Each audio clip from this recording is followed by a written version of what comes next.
Hello, my name is Robert Drzazga, and I'm Executive Director of the Permanent Secretariat of the Committee of Democracies. It is my utmost pleasure to join you today at this event organized by the Community of Democracies. Our today's webinar is dedicated to Citizens' Assembly, an important element of innovative democracy participation instruments. As we all know, civil society plays an essential role in democratic societies. An active, pluralistic, independent, and vibrant civil society is an important element of strong democracy and democratic resilience. Democracy based on the notion of authority of people must make people's voice heard and listened to. For this, democracies should continuously broaden possibilities for a civil society to participate in decision-making process, be it by traditional means like NGOs activities or referenda, be it by innovative democratic tools. Citizens' Assembly is aiming at improvement of the quality of democracy by citizenry in the decision-making process. It was successfully used in many countries like Ireland, UK, Estonia, Canada. Issues raised by a Citizens' Assembly may vary from local problems to questions of national interest. In the UK, for example, a local initiative was taken by the Oxford City Council to establish Citizens' Assembly to address the issue of climate change. On the other hand, in Ireland, the Citizens' Forum of 2012 to discuss issues connected to change of the constitution. Today, we are virtually hosting outstanding specialists and practitioners of this topic. Jess Hall will be our keynote speaker. He is founding director of the social enterprise Shared Future CIC. He specializes in citizen juries, participation, budgeting, co-production, and social enterprise. He has been dealing with practical democracy, how people get involved, and if policy itself is beyond an elections. His presentation focuses on practical aspects of setting up and running of Citizens' Assembly, from the facilitator's perspective, especially on those related to the climate emergency. After Jeff's presentation, each of our panelists will have an opportunity to give a short intervention or present comments. Afterwards, I will invite our guests to discussion. Yes, you have the floor. Thank you. Thank you very much. It's a great honour and privilege to be able to address you all, especially as a fervent Democrat and European on this period when when the UK is potentially exiting from Europe. So it's a kind of sad and troubled time, and it makes me reflect on how problematic the democratic discourse can become within the world, and the way that issues can be sometimes reduced to sound bites and things like that. But let's focus on the practical. I'm going to share my screen now, so hold on for a moment whilst that comes up on the screen. And I'm going to also talk you through the model of the Citizens' Assembly as an innovative democracy participation technique. I'm also going to focus a lot on citizens' juries, which is a very similar process. This is the model that we specialize within Shared Future, but I'm very well connected to the wider assembly process. So I'm going to talk through for about 10 to 15 minutes the detail of how we would go about organizing a citizens' assembly or a citizens' jury on the topic of climate change. I think it's really important to understand what is the difference between these two, because I will use the term citizens' jury quite a lot. and it's fundamentally about scale. So as introduced at the beginning, the Irish Constitutional Citizens Assembly had somewhere over around 100 members, and the French Convention on Climate that ran last year had around 150. So generally, citizens' assemblies are considered to be between 40 and 200 people. Citizens' juries, which is another long-standing democratic process, typically runs between 20 and 40 people, also randomly selected through the process of sortition. And Shared Future has run a wide range of these citizens' juries and now assemblies. We're just beginning a citizens' assembly on climate change, which will be kicking off in the new year as well. A key feature of them is that they are long processes. So the recommendations is for up to 30 hours of deliberative time, which is a big commitment for the people who commission them, but also for the citizens who participate within them. So I'm going to focus very quickly on the climate jury we ran in Leeds. So that met for 8 evenings and 1 day. So we scheduled it to run at times where citizens who participated were able to take part. So that meant evening sessions or weekend sessions, shorter sessions, but also a full day session. And critically, we think that spreading out the deliberation over a long period of time enables the participants to reflect on the complexity of the information they're receiving, to talk through perhaps with their friends and neighbours and colleagues, and really deepen the deliberative nature of this process. So what are citizens' assemblies and citizens' juries?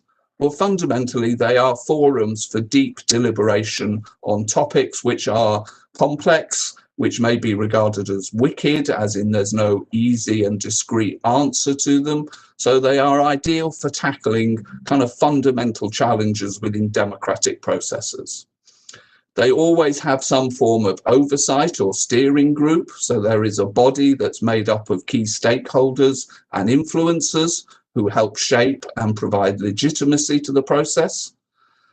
At the heart of it is the model of sortition, which is about randomly selected members of the general public. So it's not about NGOs or civil society organizations choosing representatives to join these processes, but you actually reach out to anybody potentially in society and offer them the opportunity to participate. It will have independent facilitators who help run the process, who are not bought into the outcomes, and whose sole job is to enable the deliberation to be deep and meaningful, and to make sure that all the participants are supported and able to play their part as citizens.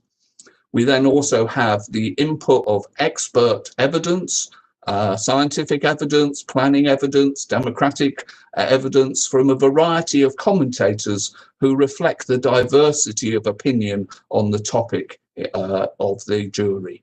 And the ultimate aim is to come to a set of recommendations that are then transferred over to other forums, become influencing policy, and hopefully lead to change. So that's the fundamental process that both juries, citizens' juries and citizens' assemblies, which are the most common term used for these processes, follow.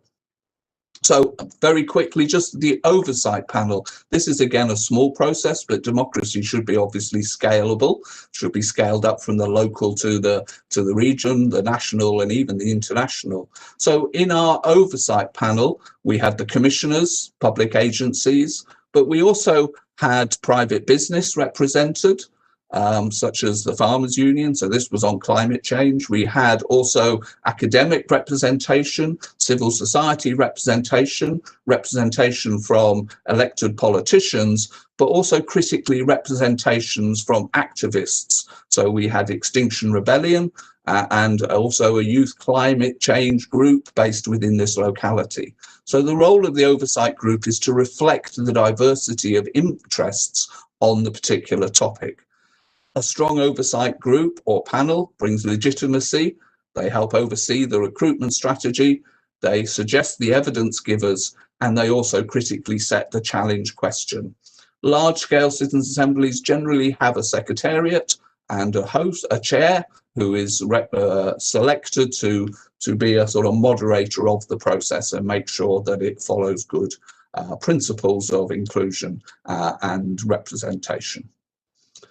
So when we recruited for some of our processes, it begins with a wide-scale mailing. For the process in Leeds, we sent out 4,000 letters to randomly selected households with an invitation to participate in the jury. From that, we recruit a large group of citizens who said that they wished to take part in this process. And then we stratify that sample of citizens to make sure that they represent the diversity of citizens of the wider demography of the area of benefit. So that's the basic process. We also pay all the participants, all the people who agree to go onto the assembly, some form of fee or recompense for the time that they spend contributing to the democratic process. And typically we use an organization called the Sortition Foundation. There are many, but we use an independent organization to again bring robustness to the recruitment process. And so this is a random stratified sample. I'm using small numbers because it's easier to grasp, but basically the red numbers show the spread of participants based on age, gender, ethnicity, disability, indices of deprivation, some measure of poverty or educational attainment, and also geography, whether people come from rural, inner city, urban areas. And in the particular case of this jury on climate change, we also did one on attitude to climate change. So were you concerned about climate change, not concerned, and fairly concerned? And from that, we were able to match a sample of the general public, a mini public, that represented commonly known statistics on the wider population. So this is a microcosm of the general public. Now, this is a very small process. Obviously, in France, they had 150 participants in their citizens' assembly. Some processes are larger, and this leads to a fundamental question about what is legitimate scale. How big should these processes be, and where does legitimacy come from? Size, or from deliberative content, or from the quality of the process? So then there is the challenge question. The challenge question in Leeds is, what should Leeds do about the emergency of climate change? The mandate of the French National Climate Assembly was, how can France reduce greenhouse gas emissions by at least 40% from the 1990s level by 2030 in the spirit of social justice? So a much more complex and precise question. The issue is, does a precise and complex question allow citizens to really put forward their views? So who sets this question? Why was it? Why are they chosen 2030 as the target? Why is the spirit of social justice brought into this? It starts to open up lots of questions. But fundamentally, agreeing the mandate for the assembly is a critical part of the process. We then facilitate the deliberation. Within our processes, the first session is really all about building relationships between participants who will never have met before, who may feel uncertain of the rules of this process, uncertain of whether it's going to be seriously followed, whether their recommendations are going to lead to change. So we do a lot of stuff around building relationships. And we also start to get people to explore their own lived experience. So we use techniques such as mapping, small focus groups, a whole range of facilitated techniques for them to realize that as ordinary citizens, their knowledge also matters. It's not them just being like a jury in a criminal case. They have something to bring to this process. They have deep knowledge of their local conditions and the potential impacts of policy upon their lives. We also go through a process of generating problem trees, so we get them to think through the underlying issues that might be stopping change happening. So it might be in the climate change that there's overpopulation, there might be the behaviour of other people, there may be the lack of government regulation, there may be the low cost of carbon. So we get them to try and frame the conversation within terms that they understand, but also focus on the other side of the roots, the fruits, and say, what could it be like if we managed to bring about effective change within this process? What would the world look like if we made a better outcome for them? We then go into the commentators or witness sessions where evidence is presented. Generally in our processes, people hear a 20-minute presentation. All the citizens, all the participants have red cards in order to challenge jargon and terminology, so they're empowered to be able to stop the presentation and ask for clarifications and further input. They then go into small groups to come up with their challenge questions, and these are then put back to the commentators. So the first set of evidence givers are always suggested by the oversight panel. So in this case, they gave an introduction to climate change and the impacts. They gave an introduction to the implications for the local region of climate change over the future, and also a presentation on how change happens. So we heard from the Racial Justice Network, for example, to explore particularly how climate change may impact on certain segments of the community, and also about how behaviour might be affected within citizens. As the process unrolls over the number of sessions, we tend to then focus down on thematic issues that also emerge from the interests of the jury or the assembly members. So we focused on themes of transport, of housing. We focused on themes of communication and community involvement. How does civil society and individual citizens have an impact too on this issue? And also finally on budget and finance issues and governance issues. So over the whole process of say 7 sessions, maybe 20 hours, we heard from 21 different commentators, and everybody was able to challenge the input of evidence, and all the evidence is also recorded and made available to the wider public through microsites or through blogs or through YouTube presentations. So there's a whole communication process around the jury or assembly at the same time to try and amplify the conversation in real time in the wider society. Then there goes into a recommendation setting process where people draft ideas, they continue to review them in a deliberative space, and then they prioritize their recommendations and finally end up with producing a report. As facilitators, we never write the words of the participants. It is their words that go into the final report. We purely report on process, and obviously the oversight group is, although not present and taking part directly in the deliberation, is following what's going on to make sure that the process has been followed in a fair, transparent and legal manner. And then finally, we would run an influence workshop or a launch event. So there are many different ways. In the French Climate Assembly, President Macron came and heard the recommendations delivered by the participants in the Assembly and made certain commitments to, for example, national referenda on climate change at that launch meeting. So the process of launching the recommendations, launching the policy outcomes, is led by members of the jury or the assembly. And then often there are action planning sessions, so an ongoing set of conversations about how those recommendations might be implemented in real life.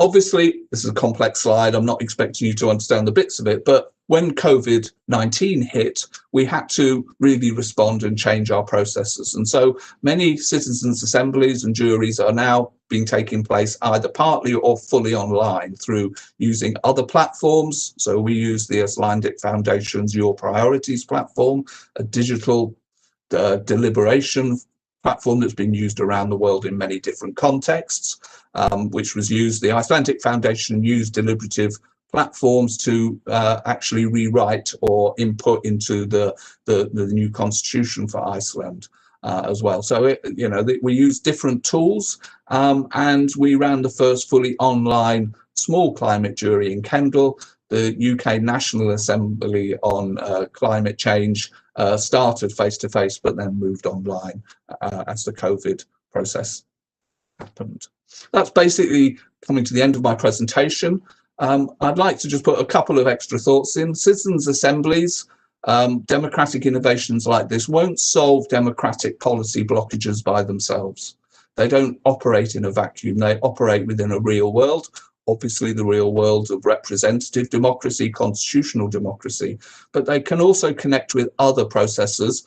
My particular specialism outside of this area is participatory budgeting, another democratic innovation for getting many people to input into how public budgets are spent. But they also can connect with referenda. There are moves for standing citizens' assemblies to be set up. So in the Ost-Belgium region, they have now got a new standing citizens' assembly. They link with deliberative polls, which have been used in America and elsewhere. They link with social movements and with constitutional reform. So the model is scalable from the very local to the global. And finally, I just wanted to say, you know, this is all about widening the spectrum of participation for citizens. We are all really interested in how we deepen democratic processes, how we deepen the deliberative wave that's happened. The OECD has recently reported the great growth in citizens' assemblies and these sorts of processes. But we have two challenges. One is that political events will swamp our democracy, and we've seen many challenges internationally around that. But also that if we can get the discourse working right and we can deepen the deliberation behind democratic processes, I believe we can create a better consensus, a fairer society, and nurture change in a positive way. That's pretty much the end of my presentation. There's a couple of links there. If you want to find more of this topic, I would encourage you to go to two spaces. The Democracy R&D website, so that's a national global platform of practitioners in deliberative democracy, and also the Participedia platform, which reports on democratic innovations globally, as many examples of citizens' assemblies working. So thank you very much for your time, and I will now hand over again to the hosts of the meeting. Thank you. So thank you very much, Mr. Hall. I'd like to introduce myself. My name is Tom Garrett. I was facing some technical issues in joining you, and so I came in just a few minutes late, but I was able to catch most of your very informative presentation, which I think set the precise tone we needed to look today in our panel at the issues of citizens' inclusion, participation, and so thank you again. I'm going to move now to our panel. We have assembled a panel to do today that is going to present guests representing international organizations, academia, local government. And so I'm going to introduce our panel members now, and then we'll turn to them for their comments. Our first panelist will be Ms. Anna Rurka, who is president of the Conference of INGOs of the Council of Europe. The Conference of INGOs is a political and collective council of Europe body that represents NGOs that have participatory status with the Council of Europe.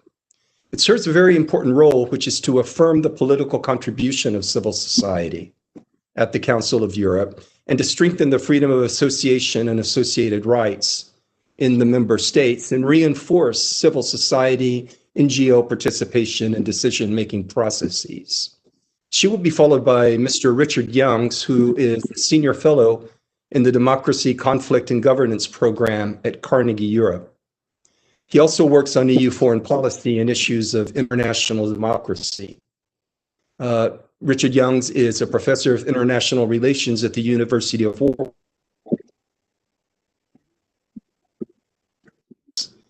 Most works are Activism Unleashed, New Hope or Falls On for Democracy. Our third panelist today will be Roman Szelemy, who is mayor of the city of Wałbrzych, which is known as the first town in Poland that in 2020 introduced zones free of plastic waste. He also is by profession a medical doctor and head of a hospital cardiology department.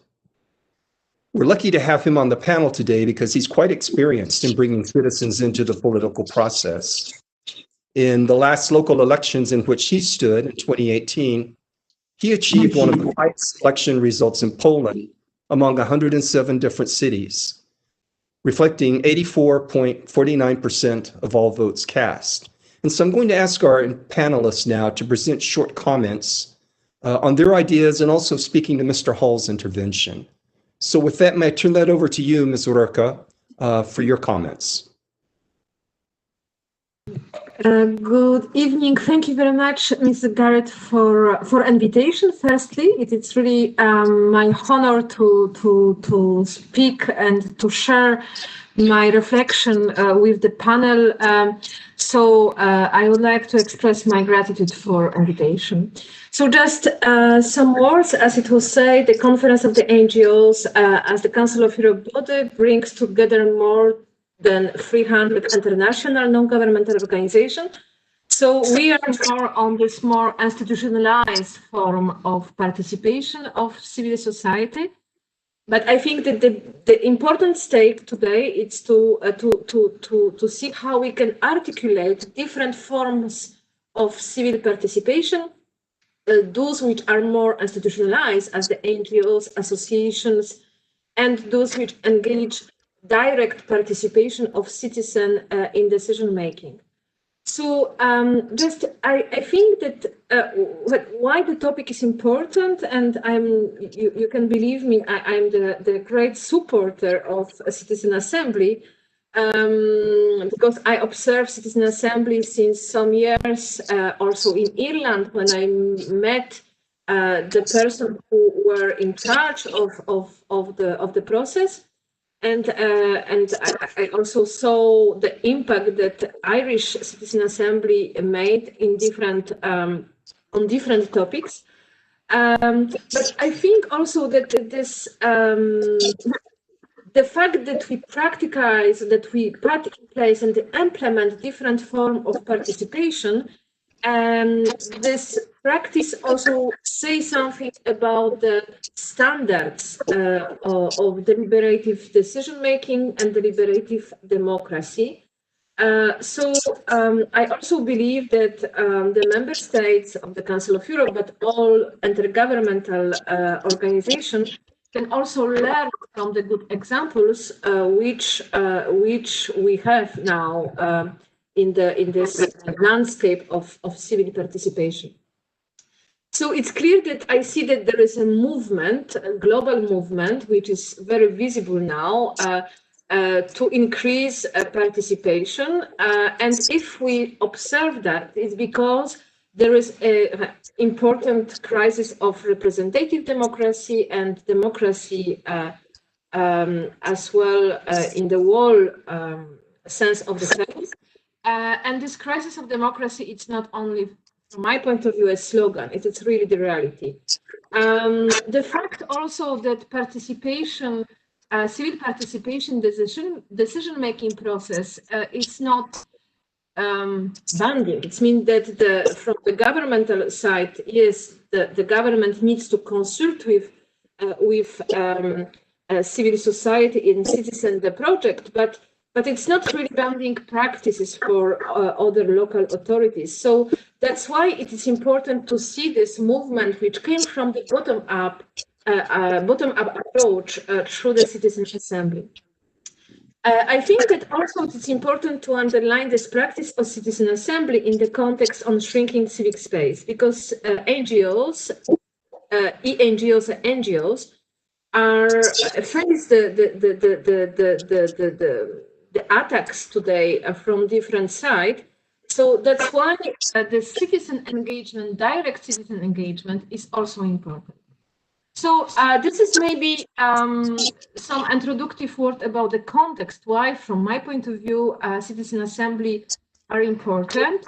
Also because from what I observe, but maybe we can discuss this topic, there are the principles which ensure some important aspects of participation, which is trust, accountability and transparency, and independence. And we see in the example presented and opening that these principles are really respected. So maybe now to conclude, I would like to just say 3 questions that I have in mind also, and which are also important from my point of view and for me. The question is, so how we can articulate this institutionalized participation of civil society in different institutional, at the institutional level, with less, with direct participation, how we can implement different form of participation without putting them in competition. After then, we also, the question is about the impact of citizen assembly clearly on public policy.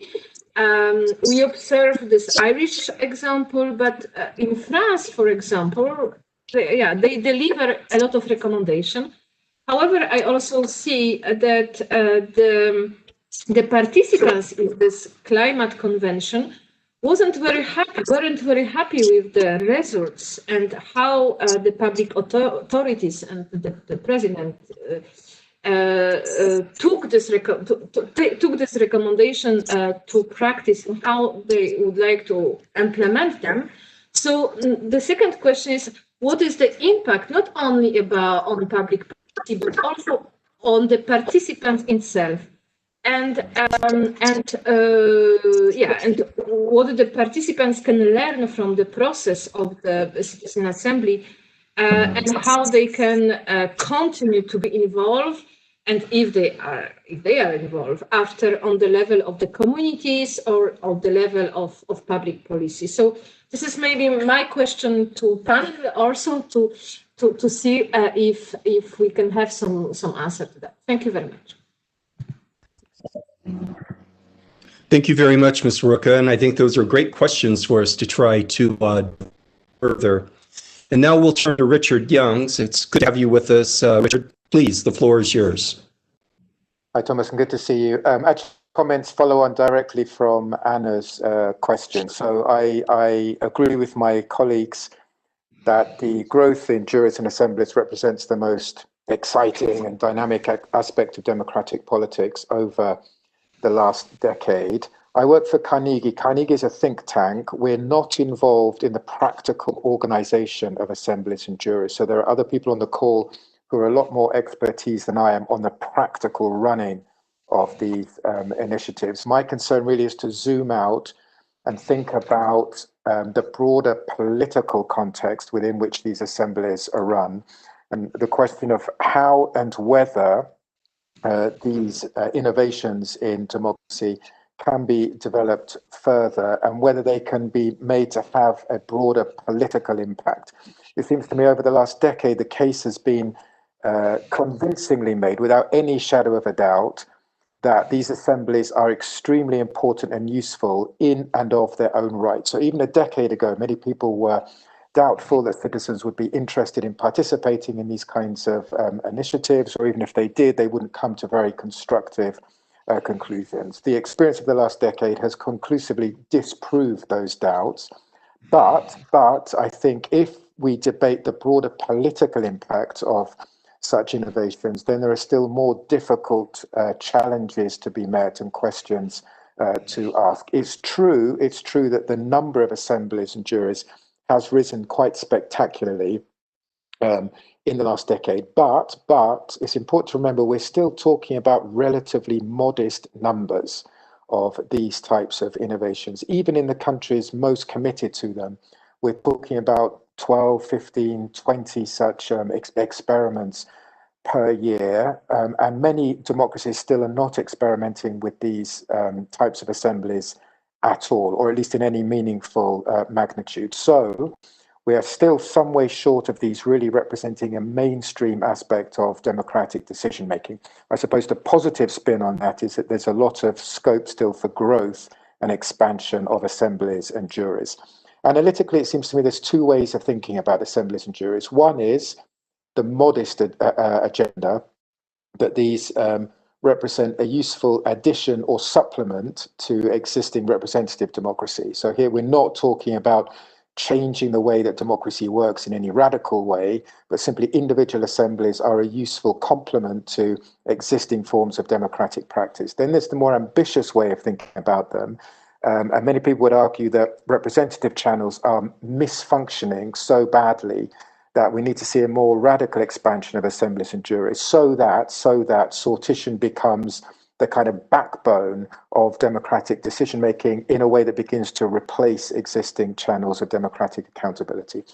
I think in practice, the relatively modest growth so far means we're really talking about the modest agenda here, not the more ambitious agenda. Now, we may agree or disagree with that, but I think in practical terms, the debate really is about how assemblies and juries fit into and dovetail more smoothly and more productively with existing channels of democratic representation. So there, I think there has been improvement over the last decade, but clearly a lot more thinking needs to go into the way that assemblies relate to parliaments and political parties.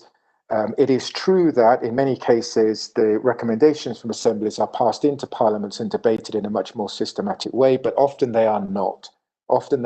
So there is still a tension to overcome, where on the one hand, recommendations from assemblies need to be taken seriously within parliaments, but without completely circumventing the role of elected representatives. And I think getting that balance right is very difficult. There's still tensions between those competing routes of democratic decision making.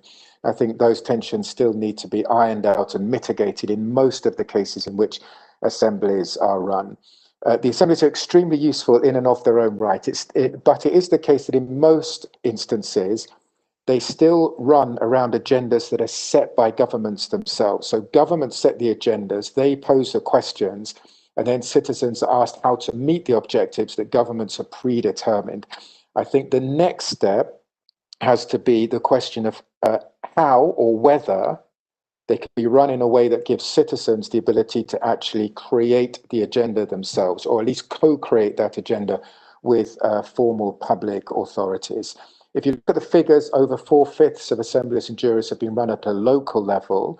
As Jess was saying, there have been notable attempts to scale them up to a national, even international level, but so far they've worked best at the local level, and I still think there's this unmet challenge of how they can be scaled up to function smoothly and productively at a level beyond kind of local or municipal politics.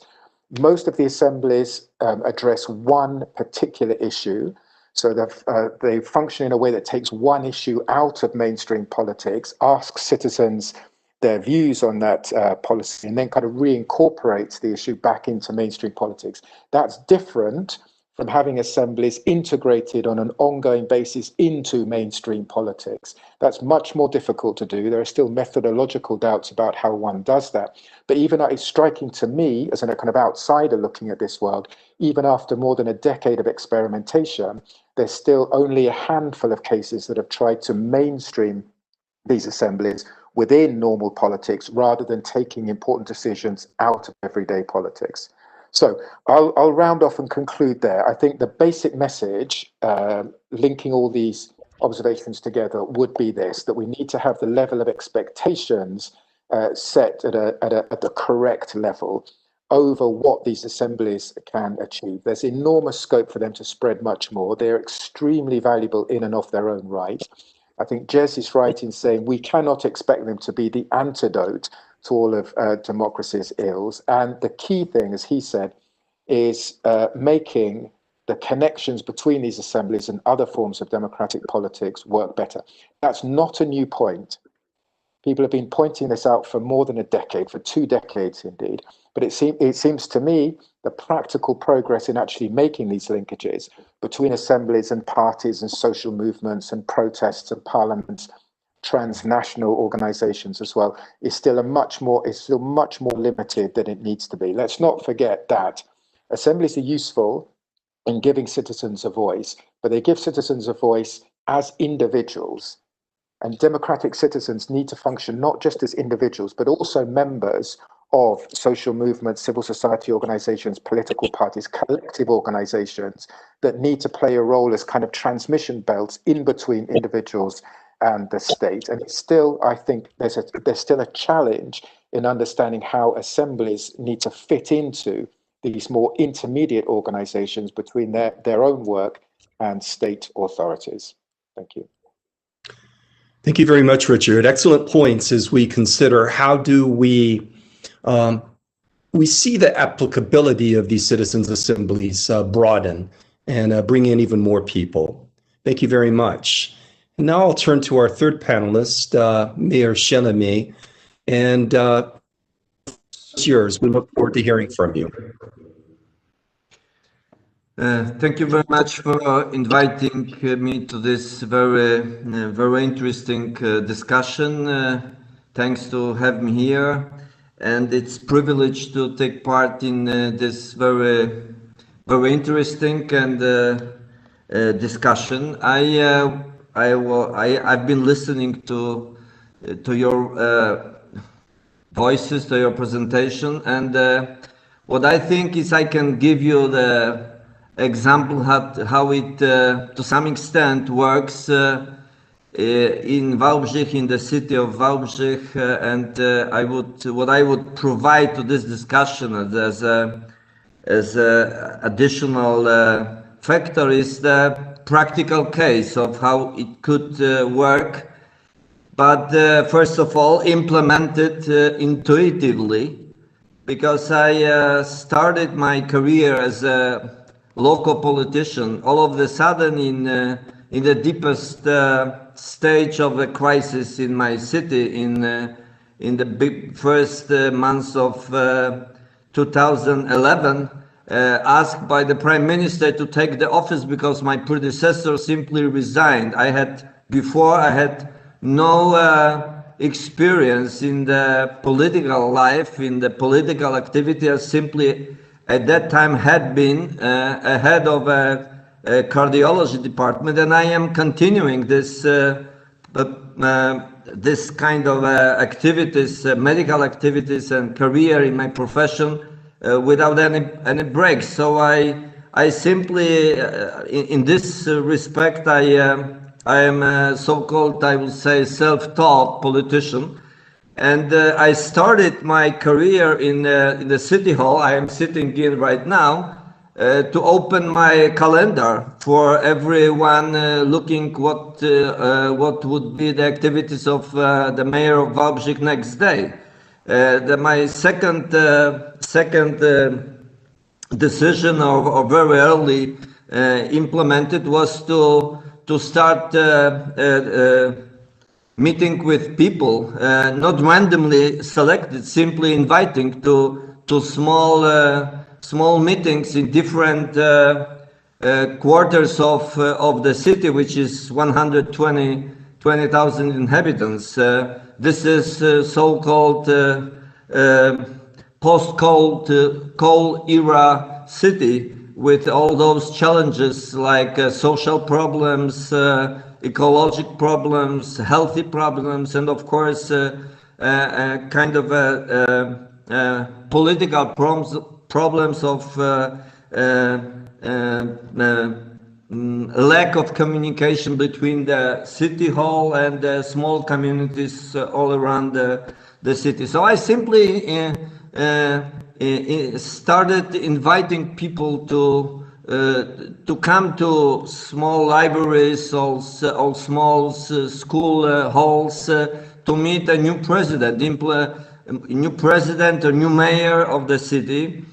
By the way, they all knew me pretty well as a head of a department of cardiology and simply a physician with a, I would say, pretty appreciated practice in terms of community health problems. So I had no problems with meeting people, with talking to people. It's part of my job, and at that time, and still it is. So I'm working overnight in my department of cardiology, and as well as the emergency department in my hospital, including COVID era. So simply talking to people, asking them what their opinion was, or being ready to for their questions to me as a mayor or physician is nothing very strange to me. So it probably alleviated all or remove any barriers to talk to people. Very soon, I with my colleagues within my my office, I simply asked them to organize so-called Agora meeting, which was simply designed to ask people what they think about the revitalization of all old parts of a central core of the city, all around the city hall, Rathaus, let's put it this way, we are in. It's very old, and the vicinity of this city hall is very old, was simply almost demolished, or because of all those times of closing the coal mining industry. So I asked them how they would like to rebuild it, or refurbish it, or revitalize it, and we shaped this in the form of round shape meeting with I would say more or less 100 chairs. Put them in the morning, and we were waiting for people, not randomly selected, simply invited to this meeting. And I am listening to your very wise, very well prepared thoughts about how to try to resolve the problems of democracy. And my impression, or my thought, my idea is that this kind of direct community democracies, or citizens' juries or assemblies, is a way to bypass, I would say, such tools as a social media producing or generating fake news, and it's jeopardizing the main core of democracy. I am following pretty thoroughly what's going on in US democracy, which had been or have been a kind of a fundamental value of democratic world. Now we are watching the situation where the two main parts of the nation is living in parallel sphere, I would say.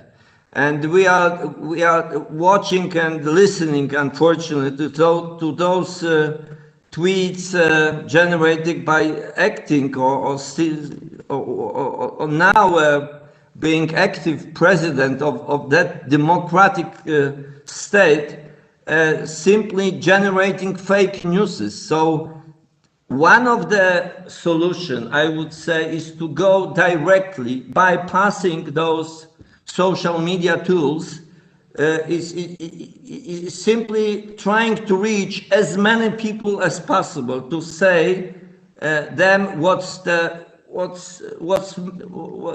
is the merit of the democracy, what they are, what they should listen. I was listening to those ambition and less ambition approach to this new democratic tools, and I think that changes that are now developing all around the world right now, not 10 years ago, not during before Brexit, but right now, in status ascendi of the developing story of the world, is to simply try to reach as many individuals as possible directly with the merit news, not with the fake news. And of course, the more I would say credible person it is, the more valuably this approach would be. So I know that there is a lack of people with the credibility just to simply listen to However, during this COVID era,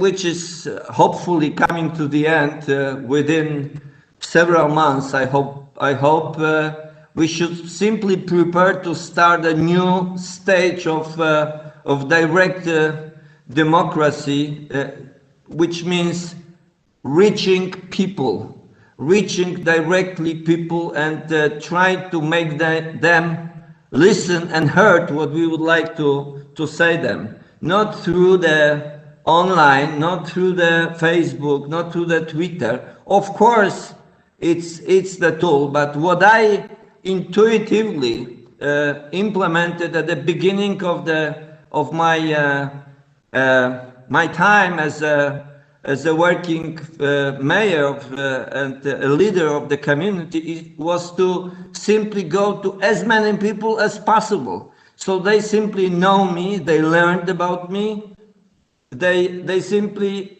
probably think that I am a credible man.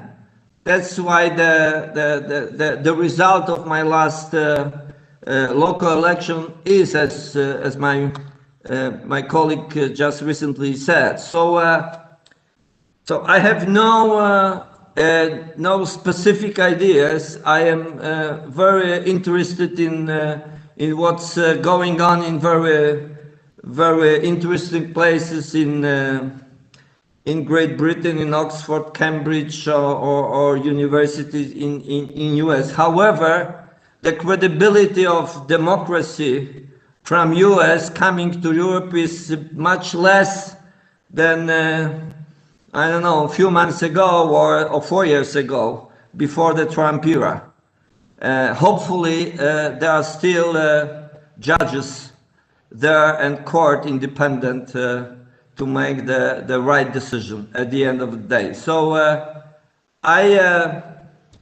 I'm self-taught, as I mentioned before, regarding those approaches, and there is a participatory budgeting in my city.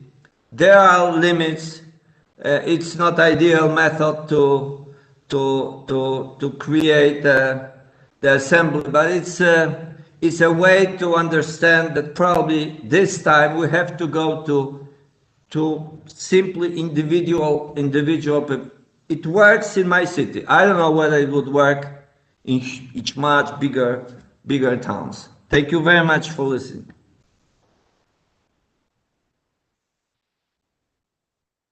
Panelists, I think we've been given a fascinating broad view from academia, from international organizations, from local authorities.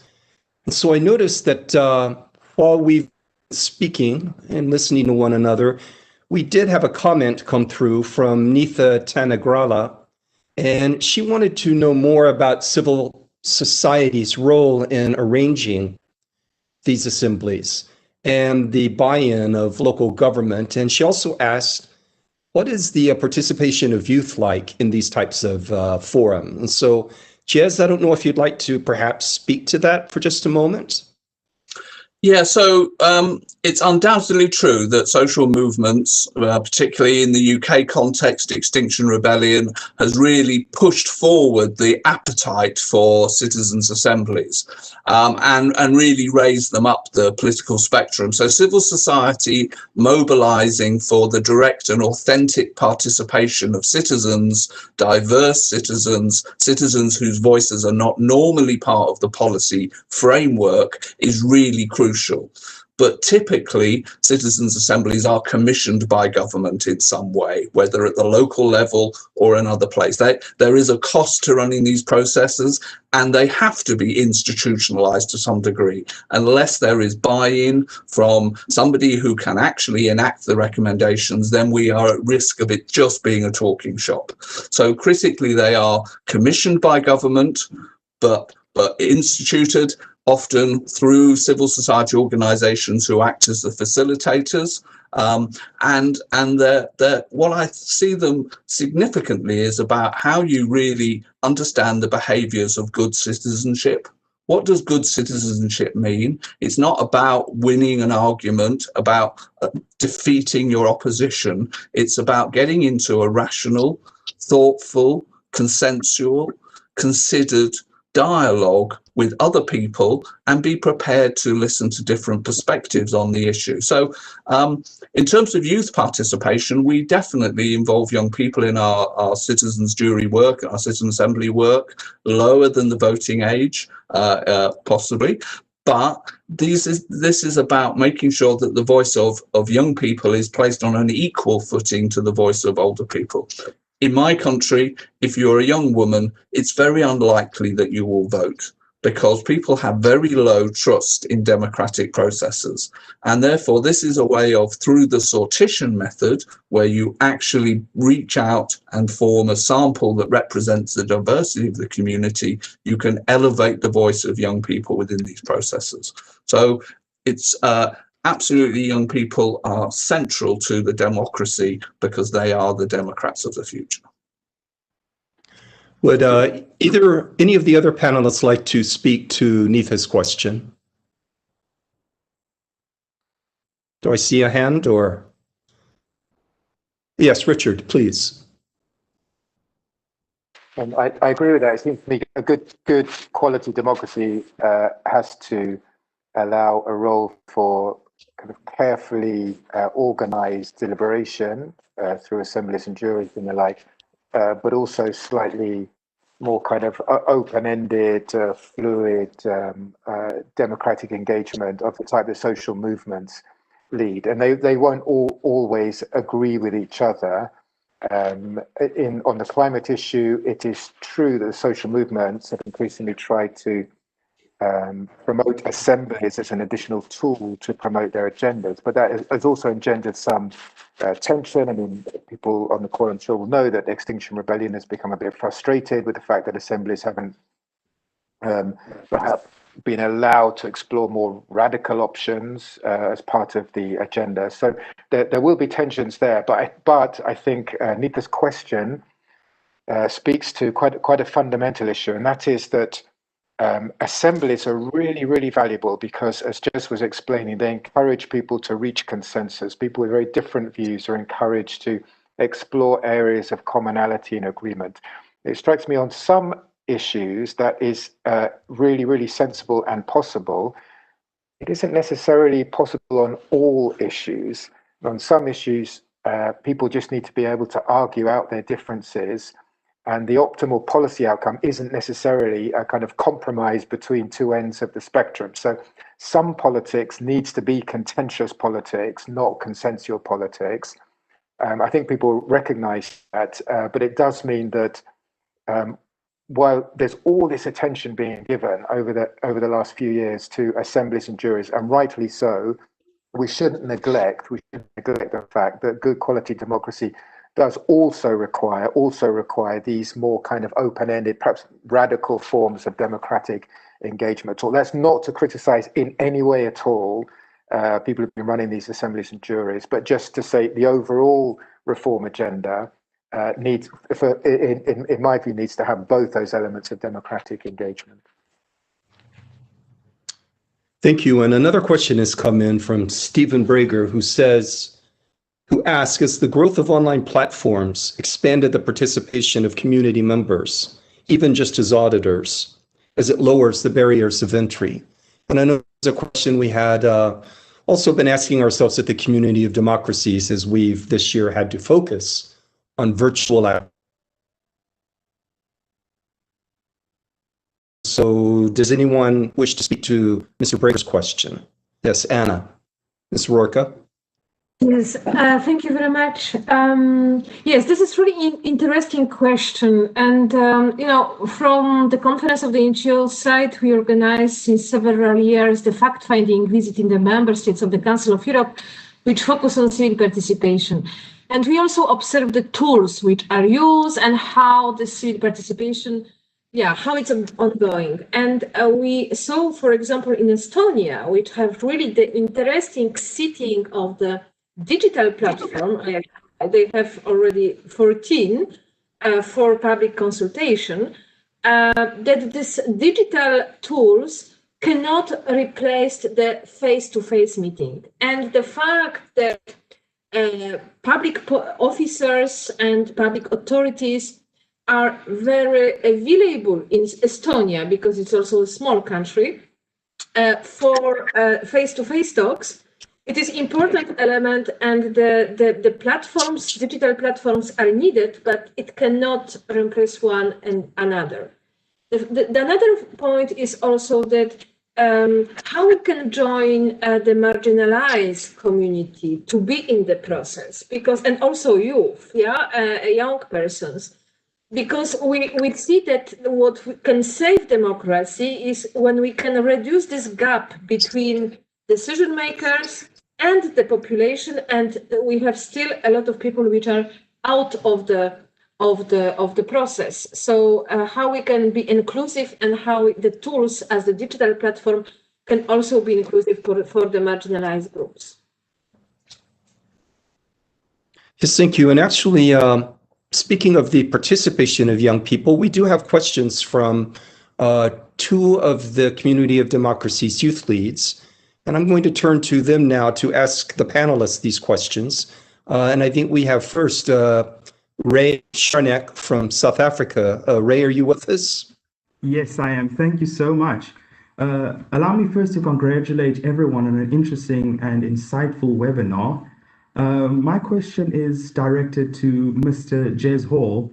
Mr. Hall, if governments ultimately decide whether or not the recommendations of citizens' assemblies are implemented, what kinds of powers do citizen assemblies truly have?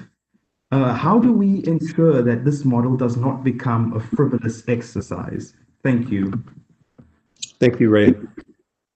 That's a really interesting question. So obviously there have been campaigns to set up standing citizens' assemblies. I mentioned the one that's going on in Belgium at the moment, where there will be a reconstituted panel of randomly selected citizens who will sit almost as a third chamber alongside the executive and the electorate, on the basis that that chamber is made up of ordinary citizens who are less corruptible, that they are recruited by lot, they sit for a period of time, they don't represent a political party, they don't come from a vested interest background, and so they are a kind of authentic citizens, if you like, who are able to provide commentary and input into the legislative process. I absolutely think that up until now, citizens' assemblies always seem to be advisory, and some people would argue that that is their best role, because they're not there to replace other forms of democratic process. And what's really important is about how you get the quality of the process improved, how you get the buy-in of politicians, how practitioners can explain the added value that comes from these processes. So in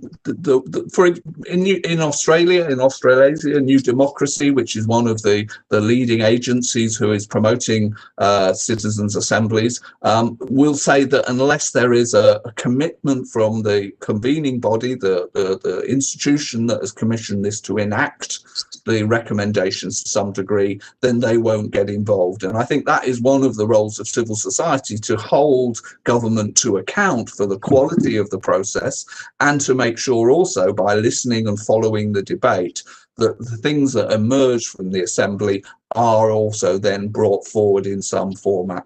I think there were some really interesting innovations in Poland as well, where there was one of the early mayors to adopt citizens' assembly said that if 80% of the participants of the citizens' assembly agreed with a particular recommendation, then he would automatically mandate it into his next legislative agenda. So I think it's really about building common ground and common purpose between politicians, between citizens and civil society, to get a virtuous cycle of deliberation and participation going. Thank you, Mr. Hall. And we also have a question from Tinatin Obaladze of Georgia, who would like to direct her question to each of the panelists.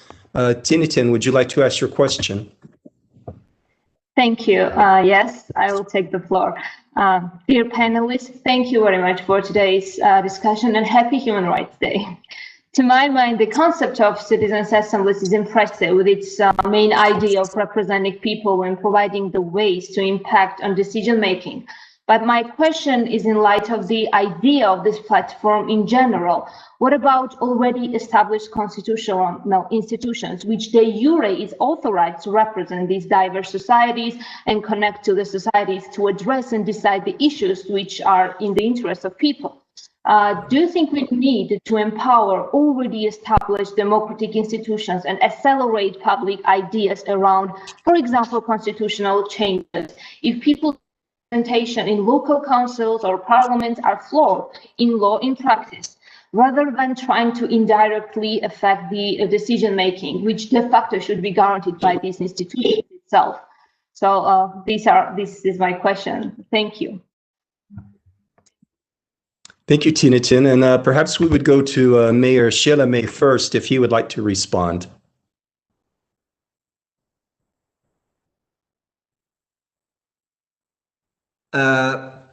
Just trying to answer the question, which is very complex and very, I would say, essential for this discussion. I would refer to what mentioned before Richard Youngs regarding the ambitious and more mitigating approach to those tools. It's a very complex issue. I don't really think that that one or two form of this kind of community or citizens assembly or democracies could remove or replace all well-established ways to reflect the people's voice. It would, in my opinion, it would the role, what I hope of such tools and methods we are talking about is to empower, to enrich those already established ways of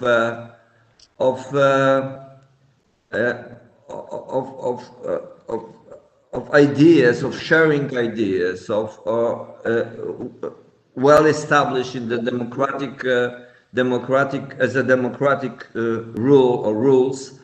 However, those changes we are just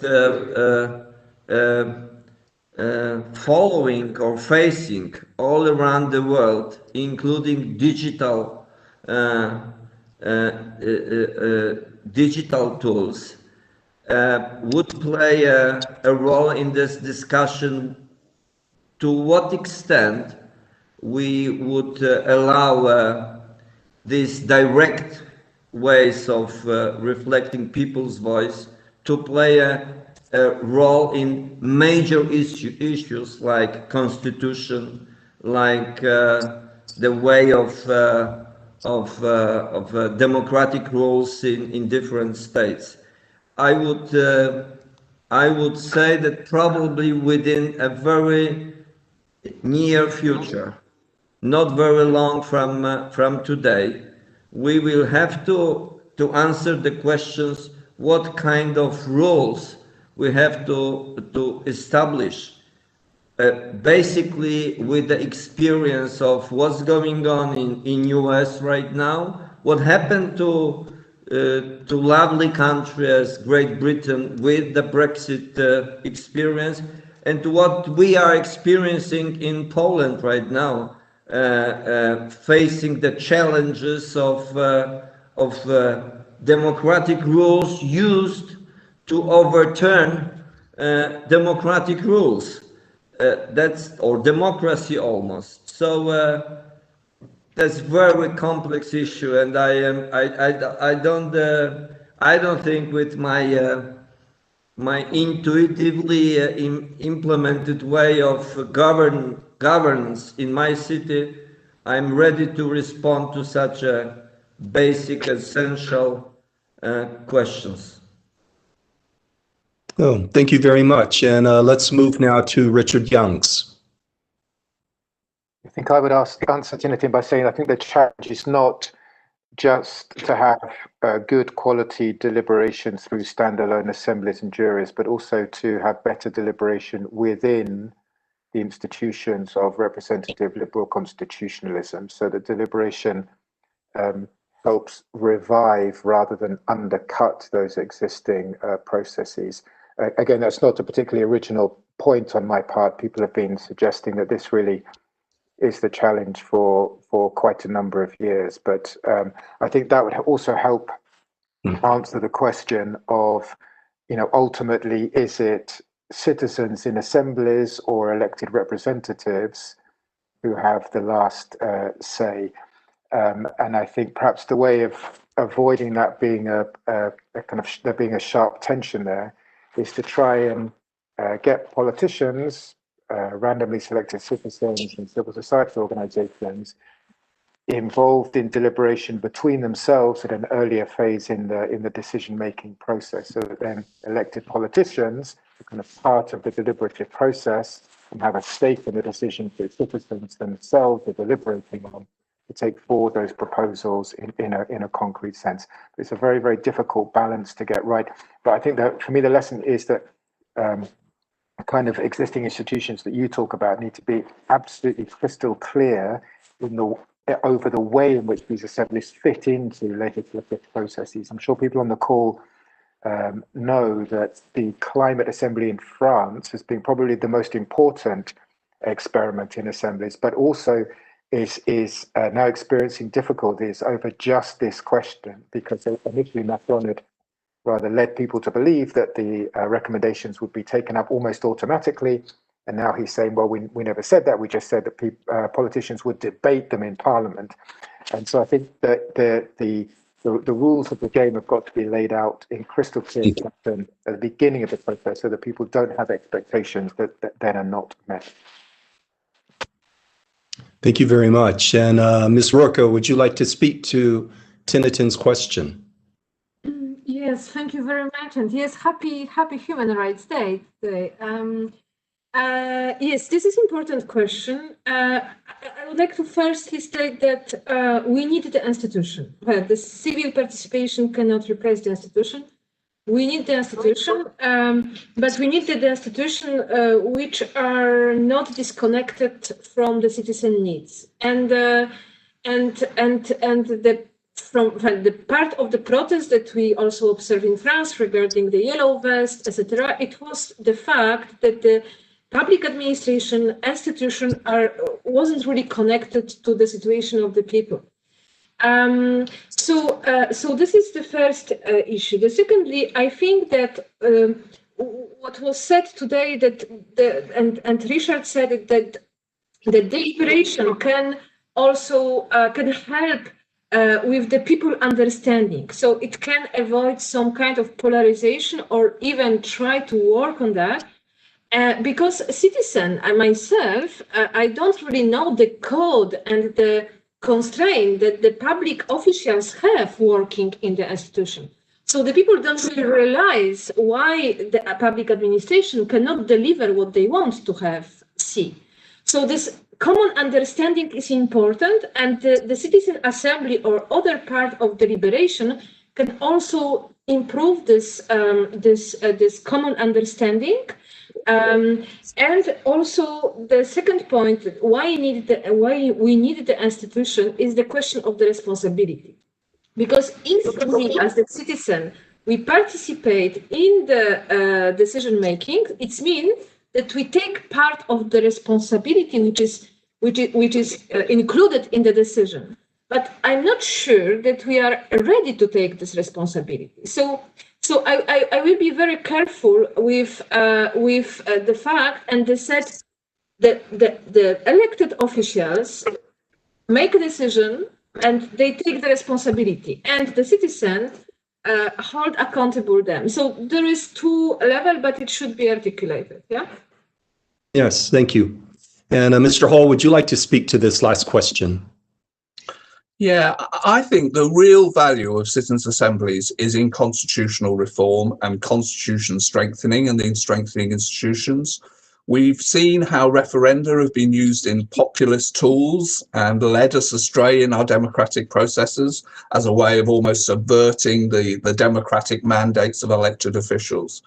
But we've also seen how citizens' assemblies have been really useful in shaping the public discourse around constitutional change. And I'd point to some of the early work in Oregon, where when constitutional changes were being considered or brought in, they would then, prior to the actual vote, hold a citizens' jury where a trusted group of citizens, as in that they're selected at random, just like the legal process in some of the best democracies are based on juries, and they're really trusted institutions, random citizens coming together to hear the evidence. And those citizens then actually write a report on the potential implications of that constitutional change. And that is then communicated by government to all citizens. Messages are much more compelling when they're delivered by somebody like you. And the ability of the members of the Citizens' Assembly to reflect the realities of ordinary citizens rather than the interest of elite groups is one of their real powers. The idea that you can connect to the authentic voice of the citizen is an attractive thing for politicians. It's also attractive for people who are trying to avoid clientelism, populism, corruption, polluting our democratic processes. So just to finish off, I am sure that if there had been a citizens' assembly on Brexit before the Brexit referendum, there would have been a higher level of public debate. The decision may have been the same, but at least it wouldn't have been turned into, as it was, a referendum really about whether you approved of government or not. Many people vote not because of the issue, but because of their perception of their distance from government and influence.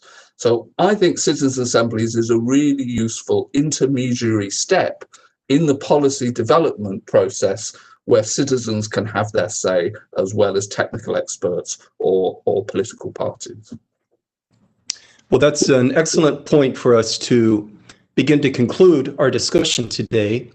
I just wanted to say that since its founding 20 years ago, the Community of Democracies has always strongly promoted the idea that civil society plays an essential role in democratic societies. And as someone noted, this is Human Rights Day, and the theme of the 2020 Human Rights Day is Recover Better, Stand Up for Human Rights. And I think all of us want to join the many voices around the world today to underline from the pandemic. And I think as we begin to emerge from this pandemic, I think we are going to want to see new ways to have people participate in democracy, new ways to try to address these big challenges. So I think the conversation that we've had today is perhaps just the beginning. I want to thank you all again for your time with us today. I thank the panelists. I wish you all well and hope to see you again soon. Thank you very much and goodbye.